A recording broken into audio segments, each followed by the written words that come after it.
Hi welcome to my channel. ಇವತ್ತಿನ ವಿಡಿಯೋದಲ್ಲಿ ನಾವು 10ನೇ ತರಗತಿ ಪ್ರಥಮ ಭಾಷೆ ಕನ್ನಡ ಗದ್ಯ ಭಾಗ 1 ನಮ್ಮ ಭಾಷೆ ಇದರಲ್ಲಿ ಬರುವ ಅಭ್ಯಾಸ ಪ್ರಶ್ನೋತ್ತರಗಳನ್ನು ನೋಡೋಣ. ನೋಡಿ, ಮೊದಲನೇದಾಗಿ ನಾವು ಲೇಖಕರ ಪರಿಚಯವನ್ನು ಸಂಕ್ಷಿಪ್ತವಾಗಿ ನೋಡೋಣ. ನೋಡಿ, ಕವಿ ನಮ್ಮ ಭಾಷೆ ಎಂಬ ಗದ್ಯವನ್ನು ಬರೆದವರು ಯಾರು? ಕವಿ ಎಂ ಮರಿಯಪ್ಪ ಭಟ್ಟರು. ಇವರ ಕಾಲ 1906 ರಿಂದ 1980. ಸ್ಥಳ ದಕ್ಷಿಣ ಕನ್ನಡ ಜಿಲ್ಲೆ ಪುತ್ತೂರು ತಾಲೂಕಿನ ಕಬಕ ಗ್ರಾಮದವರು. ಇನ್ನು ಇವರು ಬರೆದಂಥ ಕೃತಿಗಳು ತುಳು ಇಂಗ್ಲಿಷ್ ನಿಘಂಟು, ಅಭಿನವ ಮಂಗರಾಜನ ನಿಘಂಟು, ಜಾತಕ ತಿಲಕಂ, ಛಂದಸಾರ ಇವು ಎಂ ಮರಿಯಪ್ಪ ಭಟ್ಟವರ ಕೃತಿಗಳಾಗಿವೆ. ಇನ್ನು ಪ್ರಶಸ್ತಿ ಕರ್ನಾಟಕ ಸರ್ಕಾರದ ಪುರಸ್ಕಾರ, ಸಾಹಿತ್ಯ ಅಕಾಡೆಮಿ ಪ್ರಶಸ್ತಿ. ನೋಡಿ, ಪ್ರಸ್ತುತ ಗದ್ಯ ಭಾಗವನ್ನು ಎಂ ಮರಿಯಪ್ಪ ಭಟ್ ಅವರ ಕನ್ನಡ ಸಂಸ್ಕೃತಿ ಎಂಬ ಪ್ರಬಂಧ ಸಂಕಲನ, ಕನ್ನಡ ಸಂಸ್ಕೃತಿ ಎಂಬುದೊಂದು ಪ್ರಬಂಧ ಸಂಕಲನ, ಈ ಕೃತಿಯಿಂದ ಆಯ್ಕೆ ಮಾಡಲಾಗಿದೆ. ಇನ್ನು ನೋಡಿ, ಅಭ್ಯಾಸಗಳ ಪ್ರಶ್ನೋತ್ತರಗಳನ್ನು ನೋಡೋಣ. ನೋಡಿ, ಕೊಟ್ಟಿರುವ ಪ್ರಶ್ನೆಗಳಿಗೆ ಒಂದು ವಾಕ್ಯದಲ್ಲಿ ಉತ್ತರಿಸಿರಿ. ಮೊದಲನೇ ಪ್ರಶ್ನೆ, ಭಾಷೆ ಯಾವುದಕ್ಕೆ ಸಾಧನವಾಗಿದೆ?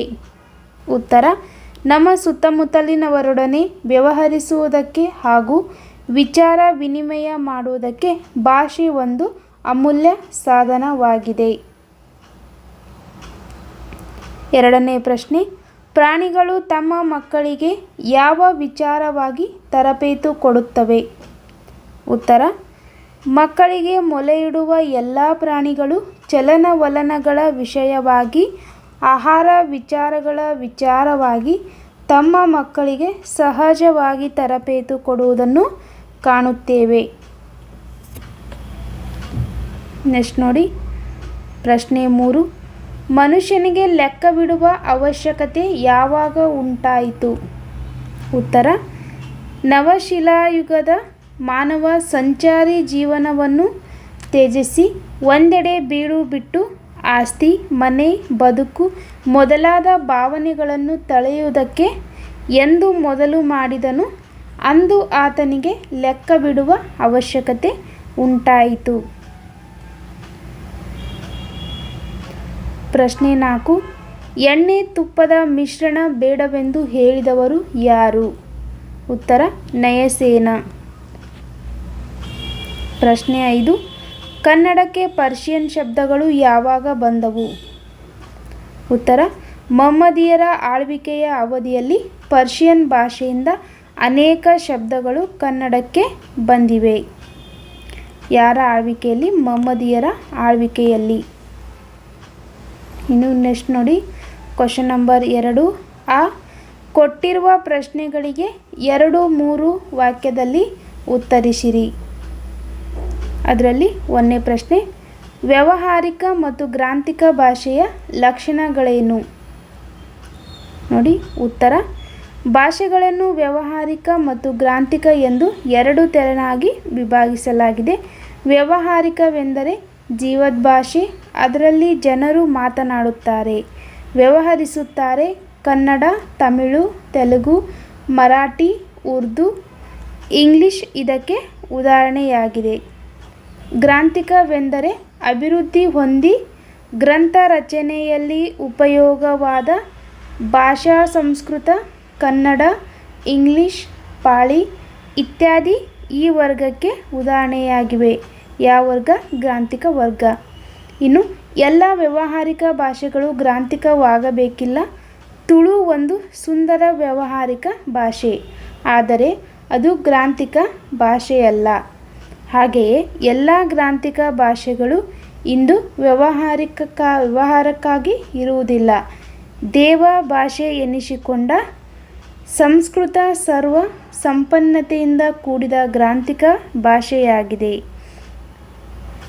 ಆದರೆ ಇದು ಯಾವೊಂದು ಪ್ರದೇಶದಲ್ಲಿಯೂ ಅದು ವ್ಯಾವಹಾರಿಕ ಭಾಷೆಯಾಗಿರುವುದಿಲ್ಲ. ಇದು ಮೊದಲನೇ ಪ್ರಶ್ನೆಗೆ ಉತ್ತರ. ಇನ್ನು ಪ್ರಶ್ನೆ 2, ಲಿಪಿಯ ಜಾಡು ಆರಂಭಗೊಂಡ ಬಗೆ ಹೇಗೆ? ಉತ್ತರ, ನವಶಿಲಾಯುಗದ ಮಾನವ ಸಂಚಾರಿ ಜೀವನವನ್ನು ತ್ಯಜಿಸಿ ಒಂದೆಡೆ ಬೀಡು ಬಿಟ್ಟು ಆಸ್ತಿ, ಮನೆ, ಬದುಕು ಮೊದಲಾದ ಭಾವನೆಗಳನ್ನು ತಳೆಯುವುದಕ್ಕೆ ಎಂದು ಮೊದಲು ಮಾಡಿದನು. ಅಂದು ಆತನಿಗೆ ಲೆಕ್ಕವಿಡುವ ಅವಶ್ಯಕತೆ ಉಂಟಾಯಿತು. ಇದೇ ಲಿಪಿಯ ಉಗಮದ ಕಾಲವೆನ್ನುವರು.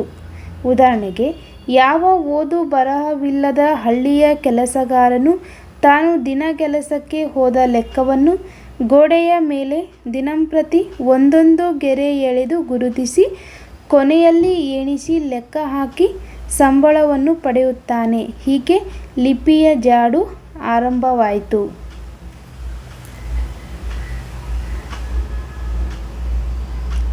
ಮೂರನೇ ಪ್ರಶ್ನೆ, ಲಿಪಿಯ ಮೂಲಕ ಜ್ಞಾನ ಭಂಡಾರ ಯಾವ ರೀತಿ ಭದ್ರವಾಯಿತು? ನೋಡಿ ಉತ್ತರ, ಮಾನವನಿಗೆ ಬಿಡುವು ಹೆಚ್ಚಿದಂತೆ ಜೀವನದ ಸೌಕರ್ಯಗಳನ್ನು ವಿಶಿಷ್ಟ ವೇದಾಶಕ್ತಿಯಿಂದ ಅಭಿವೃದ್ಧಿಗೊಳಿಸುತ್ತಾ ಹೋದಂತೆ ತನ್ನ ಆಗು ಹೋಗುಗಳನ್ನು, ಸುಖ ದುಃಖಗಳನ್ನು ಕಾವ್ಯರೂಪಕ್ಕೆ ಇಳಿಸುವ ಮಾರ್ಗವನ್ನು ಕಂಡುಕೊಂಡಿರಬೇಕು. ಸಾಹಿತ್ಯ ವಿವಿಧ ರೂಪದಲ್ಲಿ ಬೆಳೆದಿರಬೇಕು. ಲೆಕ್ಕಪತ್ರಗಳನ್ನು ಇಡಲು ಉಪಯುಕ್ತವಾದ ಮೂಲ ಲಿಪಿಯನ್ನು ಮತ್ತಷ್ಟು ಪರಿಷ್ಕರಿಸುತ್ತಾ ಸುಂದರವಾದ ಸಾಹಿತ್ಯ ಕೃತಿಗಳನ್ನು ಬರೆದಿಡುವುದನ್ನು ಮಾನವ ಕಲಿತುಕೊಂಡ. ಆ ಲಿಪಿಯ ಮೂಲಕ ಪರಂಪರೆಯಿಂದ ಬಂದ ಎಷ್ಟೋ ವಿಷಯಗಳನ್ನು ಬರೆದಿಡಲು ಸಾಧ್ಯವಾಯಿತು. ಹೀಗೆ ಲಿಪಿಯ ಮೂಲಕ ಜ್ಞಾನ ಭಂಡಾರವಾಯಿತು. ನೆಕ್ಸ್ಟ್ ನೋಡಿ ಪ್ರಶ್ನೆ 4, ಕನ್ನಡ ಭಾಷೆ ಹದಗೊಂಡಿದ್ದು ಹೇಗೆ?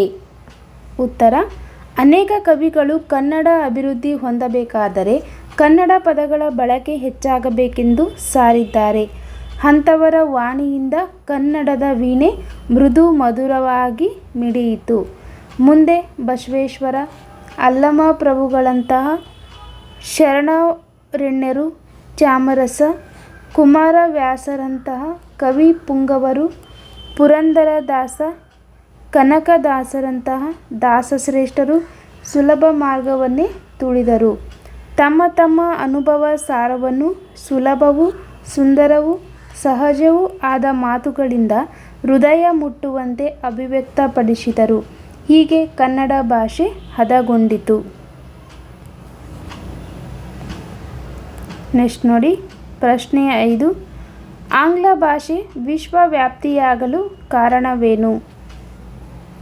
ಉತ್ತರ, 4-5 ಶತಮಾನಗಳ ಹಿಂದೆ ಆಂಗ್ಲ ಭಾಷೆ ಯುರೋಪಿನ ಸಾಮಾನ್ಯ ಭಾಷೆಗಳಲ್ಲಿ ಒಂದಾಗಿತ್ತು. ಆಂಗ್ಲ ಜನತೆ ಸಾಹಸ ಜೀವಿಯಾಗಿದ್ದರು, ಬುದ್ಧಿಶಾಲಿಯಾಗಿದ್ದರು. ಸೂರ್ಯನು ಎಂದು ಮುಳುಗನೆನ್ನುವಂತಹ ವಿಸ್ತಾರವಾದ ಸಾಮ್ರಾಜ್ಯವನ್ನು ಸ್ಥಾಪಿಸಿತು. ದೇಶ ವಿದೇಶಗಳ ಭಾಷೆ ಹಾಗೂ ಸಾಹಿತ್ಯ ಸಂಸ್ಕೃತಿಯನ್ನು ಆಂಗ್ಲ ಪಂಡಿತರು ಮುಕ್ತ ಮನಸ್ಸಿನಿಂದ ಅಭ್ಯಾಸ ಮಾಡಿದರು. ತನ್ಮೂಲಕ ತಮ್ಮ ಭಾಷೆ ಮತ್ತು ಸಾಹಿತ್ಯವನ್ನು ಹಿಗ್ಗಿಸಿದರು, ಅರಳಿಸಿದರು. ಎಲ್ಲದಕ್ಕೂ ಮೇಲಾಗಿ ಮಹಾ ಮೇಧಾವಿಗಳು ತಮ್ಮ ಆಸೆ, ಆಕಾಂಕ್ಷೆ, ವಿಚಾರ ಮುಂತಾದವನ್ನು ಆ ಭಾಷೆಯ ಮುಖಾಂತರವಾಗಿಯೇ ಹೇಳಬೇಕೆಂಬ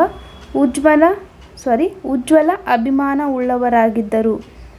ಹೀಗಾಗಿ ಆಂಗ್ಲ ವಿಜ್ಞಾನಿಗಳು, ರಾಜಕಾರಣಿಗಳು, ಅರ್ಥಶಾಸ್ತ್ರಜ್ಞರು ಹೀಗೆ ಎಲ್ಲರೂ ತಮ್ಮ ಭಾಷೆಯನ್ನೇ ಬಳಸಿದದರ ಪರಿಣಾಮವಾಗಿ ಭಾಷೆ ಬೆಳೆದು ಇಂದು ಪ್ರಪಂಚದ ದೊಡ್ಡ ಭಾಷೆಗಳಲ್ಲಿ ಒಂದಾಗಿದೆ.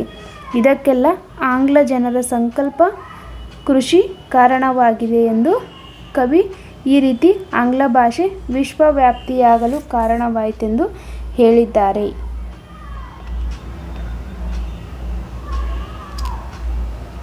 ನೆಕ್ಸ್ಟ್ ನೋಡಿ, ಈ ಕೊಟ್ಟಿರುವ ಪ್ರಶ್ನೆಗಳಿಗೆ 8-10 ವಾಕ್ಯಗಳಲ್ಲಿ ಉತ್ತರಿಸಿ.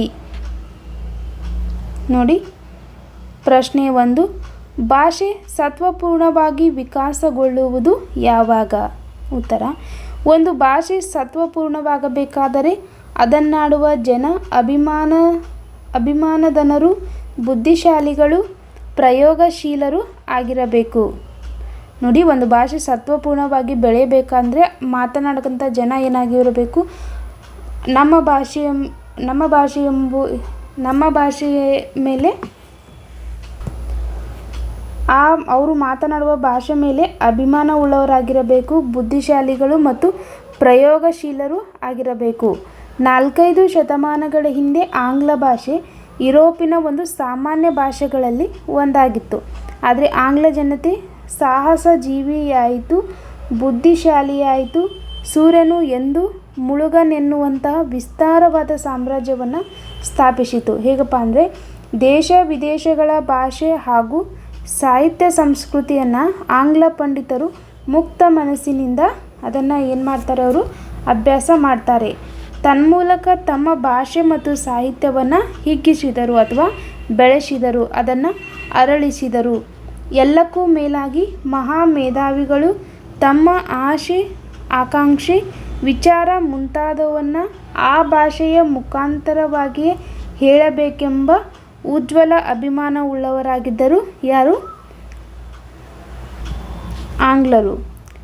ಆಂಗ್ಲ ವಿಜ್ಞಾನಿಗಳು, ರಾಜಕಾರಣಿಗಳು, ಅರ್ಥಶಾಸ್ತ್ರಜ್ಞರು ಹೀಗೆ ಎಲ್ಲರೂ ತಮ್ಮ ಭಾಷೆಯನ್ನೇ ಬಳಸಿದರ ಪರಿಣಾಮವಾಗಿ ಆ ಭಾಷೆ ಬೆಳೆದು ಇಂದು ಪ್ರಪಂಚದ ದೊಡ್ಡ ಭಾಷೆಗಳಲ್ಲಿ ಒಂದಾಗಿದೆ.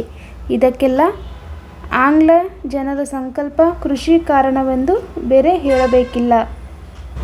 ನೋಡಿ, ಭಾಷೆ ಸತ್ವಪೂರ್ಣವಾಗಿ ವಿಕಾಸಗೊಳ್ಳಬೇಕಾದ್ರೆ ನಾವೇನು ಮಾಡಬೇಕು, ನಮ್ಮ ಸ್ವಂತ ಭಾಷೆಯನ್ನು ಪ್ರೀತಿಸಬೇಕು, ಗೌರವಿಸಬೇಕು, ಬೆಳೆಸಬೇಕು. ಎಂದರೆ ಅನ್ಯ ಭಾಷೆಗಳನ್ನು ತಿರಸ್ಕರಿಸಬೇಕಂತೇನಿಲ್ಲ.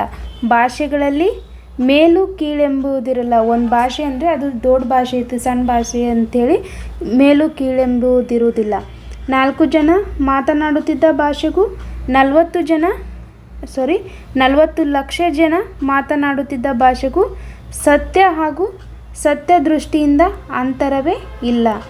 ಎಲ್ಲ ಭಾಷೆಗಳು ಅಷ್ಟೇ ಒಬ್ಬ ತಾಯಿಯ ಗಾನದ ಶ್ರುತಿಯಂತೆ ಎಲ್ಲಕ್ಕೂ ಅಷ್ಟೇ ಸ್ಥಾನವಿದೆ. ಯಾವ ಭಾಷೆ ದೊಡ್ಡದಲ್ಲ, ಯಾವ ಭಾಷೆ ಸಣ್ಣದಲ್ಲ, ಎಲ್ಲ ಭಾಷೆಗೂ ಸಮಾನ ಸ್ಥಾನವಿದೆ ಅಂತ ಕವಿ ಹೇಳ್ತಾರೆ. ಇದನ್ನರಿತು ಭಾರತೀಯರಾದ ನಾವು ನೆರೆಹೊರೆಯ ಭಾಷೆಗಳನ್ನು ದ್ವೇಷಿಸದೆ, ಅಂದರೆ ಬೇರೆ ಬೇರೆ ಭಾಷೆಗಳನ್ನು ದ್ವೇಷಿಸದೆ, ನಮ್ಮ ಭಾಷೆಗಳನ್ನು ಗೌರವಿಸಿ, ಪ್ರೀತಿಸಿ, ಅಭಿವೃದ್ಧಿಗೊಳಿಸಿದರೆ ದೇಶದ ಸಂಸ್ಕೃತಿ ಮುಂದುವರಿಯುತ್ತದೆ ಎಂದು ಕವಿ ಹೇಳಿದ್ದಾರೆ. ನೆಕ್ಸ್ಟ್ ನೋಡಿ, 2ನೇ ಪ್ರಶ್ನೆ. ಕನ್ನಡ ಭಾಷೆ ಸಮೃದ್ಧವಾಗಿ ರೂಪುಗೊಂಡ ಬಗೆ ಹೇಗೆ ವಿವರಿಸಿ? ಉತ್ತರ: ಕನ್ನಡ ಭಾಷೆಗೆ ಪ್ರಾಚೀನ ಕಾಲದಿಂದಲೂ ಸಂಸ್ಕೃತ ಭಾಷೆಯ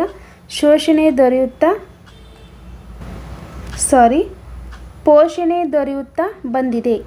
ಕನ್ನಡದ ಪಂಡಿತರು ವೈದಿಕ ಹಾಗೂ ಧಾರ್ಮಿಕ ತತ್ವಗಳನ್ನು ಕನ್ನಡದಲ್ಲಿ ವಿವರಿಸಲು ಅಭಿಲಾಷೆಯಿಂದ ಕಾವ್ಯಗಳನ್ನು ರಚಿಸಿದರು. ಅನೇಕ ಕವಿಗಳು ಕನ್ನಡ ಅಭಿವೃದ್ಧಿ ಹೊಂದಬೇಕಾದರೆ ಕನ್ನಡ ಪದಗಳ ಬಳಕೆ ಹೆಚ್ಚಾಗಬೇಕೆಂದು ಹೇಳಿದ್ದಾರೆ ಅಥವಾ ಸಾರಿದ್ದಾರೆ.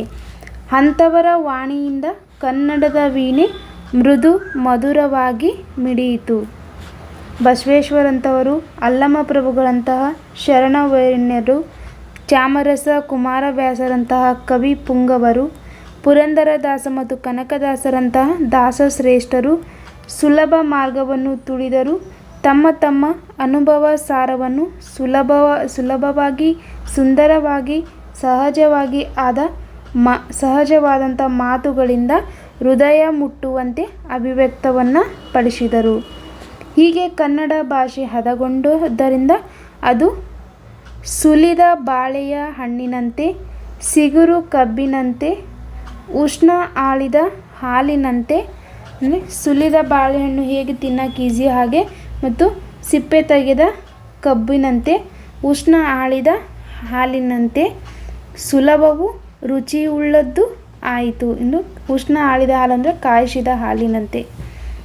ಇನ್ನು ಸಂಸ್ಕೃತ ಪ್ರಾಕೃತ ಭಾಷೆಗಳಿಂದ ತತ್ಸಮ ತದ್ಭವಗಳಾಗಿ ಅನೇಕ ಶಬ್ದಗಳನ್ನು ಕನ್ನಡ ತನ್ನಲ್ಲಿ ಅಳವಡಿಸಿಕೊಂಡಿದೆ. ಮಹಮ್ಮದೀಯರ ಆಳ್ವಿಕೆಯ ಅವಧಿಯಲ್ಲಿ ಪರ್ಷಿಯನ್ ಭಾಷೆಯಿಂದ ಅನೇಕ ಶಬ್ದಗಳು ಕನ್ನಡಕ್ಕೆ ಬಂದಿವೆ. ಅಸಂಖ್ಯಾತ ಇಂಗ್ಲಿಷ್ ಶಬ್ದಗಳು ಕನ್ನಡದ ಉಡುಪನ್ನು ಧರಿಸಿ ಒಳಗೆ ಬಂದು ಬಿಟ್ಟಿವೆ. ಸ್ವಾಭಾವಿಕವಾಗಿ ಗಡಿ ಜನರ ವ್ಯವಹಾರ ಸಂಪರ್ಕಗಳಿಂದ ನೆರೆ ಮಾತುಗಳಲ್ಲಿ ಕೊಡುವಿಕೆ ಅಂದರೆ ಕೊಡು ತೆಗೆದುಕೊಳ್ಳುವಿಕೆ ನಡೆಯುತ್ತಲೇ ಇದೆ. ಇದರಿಂದ ಕನ್ನಡವು ಅದರ ನೆರೆನುಡಿಗಳು ಪರಸ್ಪರ ಎರವುಗಳಿಂದ ಅಭಿವೃದ್ಧಿ ಹೊಂದುತ್ತಲಿವೆ. ಜೊತೆಗೆ ಭಾಷೆಯಲ್ಲಿರುವ ಸಾಮಗ್ರಿಯನ್ನೇ ಬಳಸಿಕೊಂಡು ನುಡಿಗಟ್ಟುಗಳಾಗಿ ಮಾಡಿಕೊಂಡು ಕನ್ನಡ ಭಾಷೆಯು ಸಮೃದ್ಧವಾಗಿ ರೂಪುಗೊಂಡಿತು. ಈ ರೀತಿ ಕನ್ನಡ ಭಾಷೆ ಸಮೃದ್ಧವಾಗಿ ರೂಪುಗೊಂಡಿದೆ ಎಂದು ಕವಿ ಹೇಳಿದ್ದಾರೆ. ನೆಕ್ಸ್ಟ್ ನೋಡಿ, ಈ ಸಂದರ್ಭ ಸಹಿತ ಸಾರಾಂಶವನ್ನು ವಿವರಿಸಿ. ಮೊದಲೇದು, ಸಂಸ್ಕೃತಿಯ ಇತಿಹಾಸ ಉಳಿಯಿತು.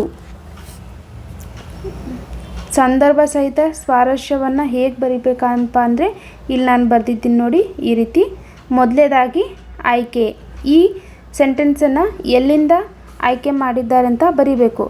ಆಯ್ಕೆ ನೋಡಿ, ಈ ಮೇಲಿನ ವಾಕ್ಯವನ್ನು ಎಂ ಮರಿಯಪ್ಪ ಭಟ್ಟರು ಬರೆದಿರುವ ಕನ್ನಡ ಸಂಸ್ಕೃತಿ ಎಂಬ ಪ್ರಬಂಧ ಸಂಕಲನದಿಂದ ಆಯ್ದ ನಮ್ಮ ಭಾಷೆ ಎಂಬ ಪಾಠದಿಂದ ಆರಿಸಿಕೊಳ್ಳಲಾಗಿದೆ. ಇನ್ನು ಇದನ್ನು ಯಾವ ಸಂದರ್ಭದಲ್ಲಿ ಕವಿ ಹೇಳ್ತಾರಪ್ಪ ಅಂದ್ರೆ ನೋಡಿ, ಸಂದರ್ಭ ಜೀವನದ ಸೌಕರ್ಯಗಳನ್ನು ವಿಶಿಷ್ಟ ಮೇಧಾಶಕ್ತಿಯಿಂದ ಅಭಿವೃದ್ಧಿಗೊಳಿಸುತ್ತಾ ಹೋದಂತೆ ಮಾನವ ತನ್ನ ಆಗುಹೋಗುಗಳನ್ನು ಸುಖ ದುಃಖಗಳನ್ನು ಕಾವ್ಯರೂಪಕ್ಕೆ ಇಳಿಸಲು ಕಂಡುಕೊಂಡಿರಬೇಕು.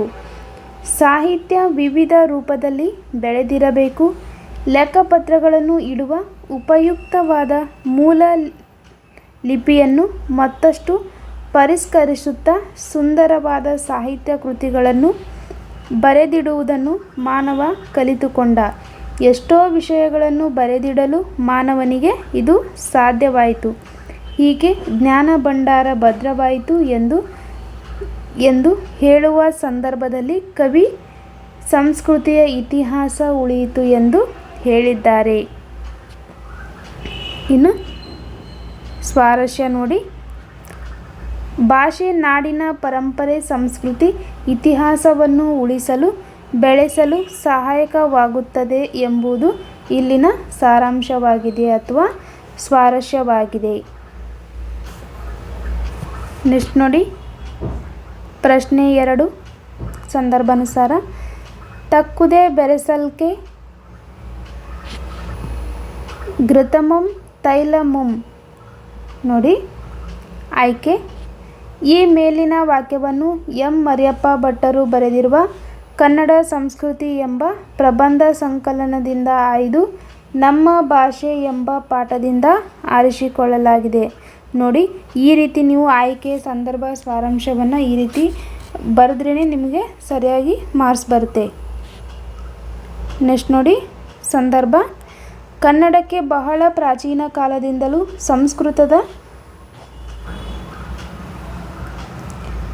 ಸಂಸ್ಕೃತದ ಪೋಷಣೆ ನಡೆಯುತ್ತಲೇ ಇದೆ. ವೈದಿಕ ಹಾಗೂ ಜೈನ ಧಾರ್ಮಿಕ ತತ್ವಗಳನ್ನು ಕನ್ನಡದಲ್ಲಿ ವಿವರಿಸಬೇಕೆಂಬ ಆಸೆಯಿಂದ ಅನೇಕ ಪಂಡಿತರು ಏನು ಮಾಡ್ತಾರೆ, ಉತ್ತಮ ಕಾವ್ಯಗಳನ್ನು ರಚಿಸಿದರು. ಆದರೆ ಅವರಲ್ಲಿ ಅನೇಕರು ಕನ್ನಡವನ್ನು ಸಂಸ್ಕೃತಮಯವನ್ನಾಗಿ ಮಾಡಿದರು. ಕನ್ನಡ ಮಾತ್ರ ತಿಳಿದವರಿಗೆ ಅವರ ರಚನೆ ಕಬ್ಬಿಣದ ಕಡಲೆಯೇ ಆಯಿತು. ಅವರ ಉದ್ದುದ್ದ ವಾಕ್ಯಗಳಲ್ಲಿ ಎಲ್ಲ ಸಂಸ್ಕೃತ ಶಬ್ದಗಳು ಒಂದು ಕ್ರಿಯಾಪದ ಮಾತ್ರ ಕನ್ನಡದಲ್ಲಿ ಇರುತ್ತಿತ್ತು. ಇಂತಹ ಪರಿಸ್ಥಿತಿಯನ್ನು ಗಮನಿಸಿ 12ನೇ ಶತಮಾನದ ನಯಸೇನ ಕವಿ ತಕ್ಕುದೇ ಬೆರೆಸಲ್ಕೆ ಘೃತಮಂ ತೈಲಮಂ ಅಂದರೆ ನಮಗೆ ತುಪ್ಪವೂ ಬೇಕು, ಎಣ್ಣೆಯೂ ಬೇಕು, ಸಂಸ್ಕೃತವೂ ಬೇಕು, ಕನ್ನಡವೂ ಬೇಕು. ಆದರೆ ಎಣ್ಣೆ ತುಪ್ಪದ ಅಸ್ವಾದ ಅಂದರೆ ರುಚಿಯಾಗಿರಲಾರ್ದಂತಹ ಮಿಶ್ರಣ ಬೇಡ ಎಂಬುದು ನಯಸೇನನ ಅಭಿಮತವಾಗಿದೆ. ಇದನ್ನು ಹೇಳುವ ಸಂದರ್ಭದಲ್ಲಿ ಕವಿ ಈ ರೀತಿ ಹೇಳಿದ್ದಾರೆ. ಇನ್ನು ಸ್ವಾರಸ್ಯ ನೋಡಿ, ಕನ್ನಡ ಭಾಷಾ ಸಾಹಿತ್ಯದಲ್ಲಿ ಸಂಸ್ಕೃತ ಪದಗಳನ್ನು ಸೇರಿಸಿ ಕಾವ್ಯ ರಚಿಸಿದರೆ ಕಾವ್ಯ ರುಚಿಸುವುದಿಲ್ಲ, ಅದು ಅಸ್ವಾದ ಎಂದು ಕನ್ನಡ ಭಾಷಾ ಶುದ್ಧತೆಯ ಬಗ್ಗೆ ಕವಿ ಹೇಳಿರುವುದು ಇಲ್ಲಿನ ಸ್ವಾರಸ್ಯವಾಗಿದೆ. ನೆಕ್ಸ್ಟ್ ನೋಡಿ, ಮೂರನೇ ಸಂದರ್ಭಾನುಸಾರ ಸಿಗುರು ತೆಗೆದ ಕಬ್ಬಿನಂತೆ, ಉಷ್ಣ ಅಳಿದ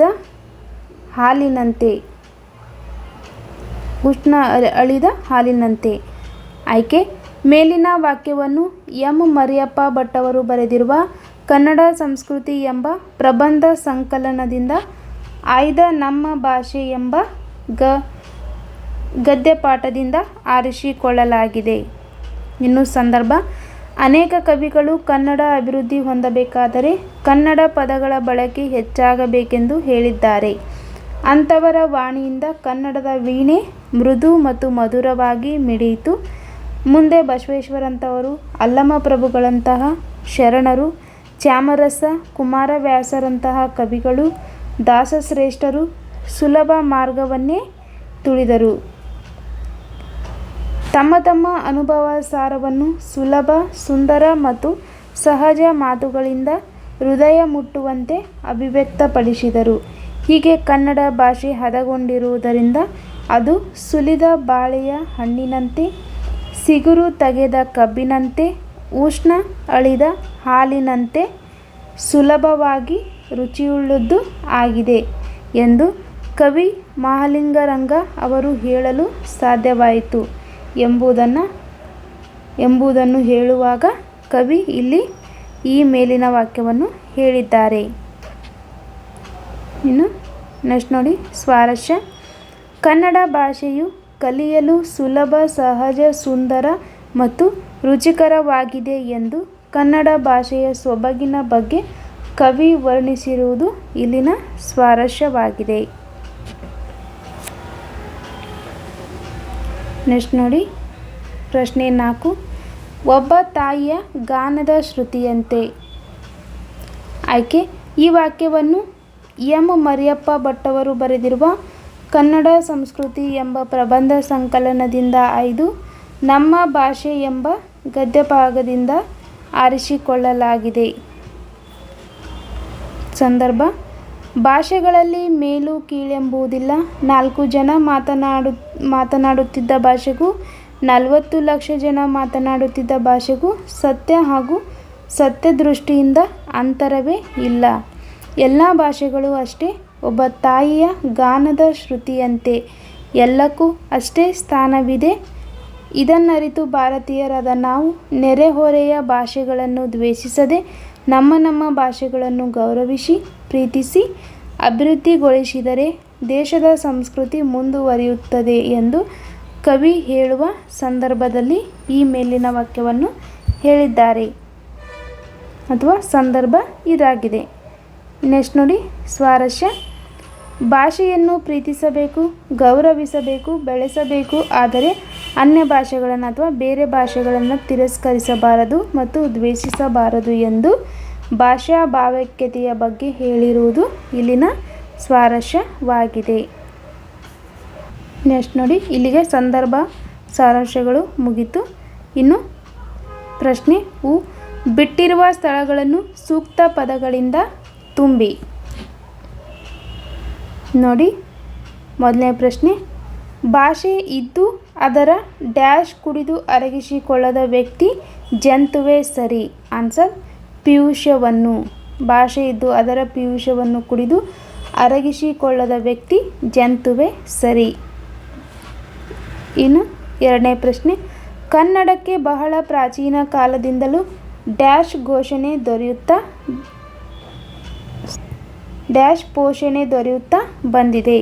ಯಾರ ಪೋಷಣೆ ದೊರೆಯುತ್ತಾ ಬಂದಿದೆ ಅಂದರೆ ಸಂಸ್ಕೃತದ ಪೋಷಣೆ ಕನ್ನಡಕ್ಕೆ ದೊರೆಯುತ್ತಲೇ ಬಂದಿದೆ. ಇನ್ನು ಮೂರನೇ ಪ್ರಶ್ನೆ: ಕನ್ನಡ ಡ್ಯಾಶ್ ಭಾಷಾ ವರ್ಗಕ್ಕೆ ಸೇರಿದೆ. ಕನ್ನಡ ದ್ರಾವಿಡ ಭಾಷಾ ವರ್ಗಕ್ಕೆ ಸೇರಿದೆ. ಇನ್ನು ಕೊನೆ ಮತ್ತು ನಾಲ್ಕನೇ ಪ್ರಶ್ನೆ: ಇಂಗ್ಲಿಷ್ ಶಬ್ದಗಳು ಡ್ಯಾಶ್ ಉಡುಪನ್ನು ಧರಿಸಿ ಒಳಗೆ ಬಂದು ಬಿಟ್ಟಿವೆ. ಇಂಗ್ಲಿಷ್ ಶಬ್ದಗಳು ಕನ್ನಡದ ಉಡುಪನ್ನು ಧರಿಸಿ ಒಳಗೆ ಬಂದು ಬಿಟ್ಟಿವೆ.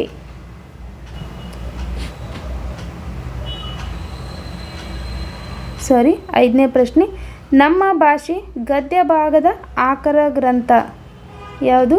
ಕನ್ನಡ ಸಂಸ್ಕೃತಿ. ನೋಡಿ, ಇಲ್ಲಿಗೆ ಮೊದಲನೇ ಪಾಠ ನಮ್ಮ ಭಾಷೆ ಎಂಬ ನಮ್ಮ ಭಾಷೆಯಲ್ಲಿ ಬರುವ ಅಭ್ಯಾಸ ಪ್ರಶ್ನೋತ್ತರಗಳು ಅಷ್ಟು ಮುಗೀತು. ಇನ್ನು ನಿಮಗೆ ಬೇರೆ ಯಾವುದೇ ಪಾಠದ್ದಾದರೂ ಪ್ರಶ್ನೋತ್ತರಗಳು ಬೇಕಾದರೆ ಕಮೆಂಟ್ ಬಾಕ್ಸಲ್ಲಿ ಕಮೆಂಟ್ ಮಾಡಿ. ನಮ್ಮ ವಿಡಿಯೋನ ಇಷ್ಟವಾಗಿದ್ದರೆ ಕಮೆಂಟ್ ಮಾಡಿ, ಶೇರ್ ಮಾಡಿ, ಲೈಕ್ ಮಾಡಿ ಮತ್ತು ಸಬ್ಸ್ಕ್ರೈಬ್ ಮಾಡಿ. Thank you.